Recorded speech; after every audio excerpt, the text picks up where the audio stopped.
যোৱাকালি ৰাতি 12টা বজাত আমাৰ পেট্ৰলিং পাৰ্টি আছিলে।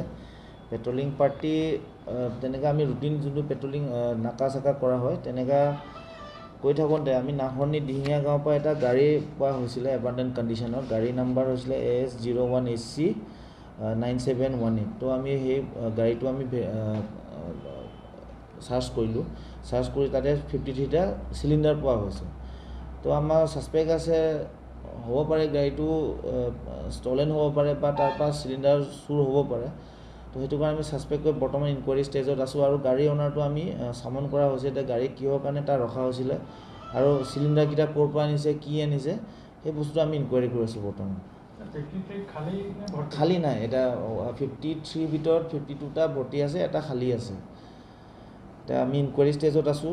ইনকুৱাৰী কৰিছোঁ IOCৰ লগত, তাৰ লগত আমি যোগাযোগ কৰিছোঁ যে গাড়ীটো চিলিণ্ডাৰটো IOCL পৰা কেনেকৈ আহিলে, কি আহিলে, প্ৰথম সেই বস্তু আমি ইনকুৱাৰী কৰি আছোঁ।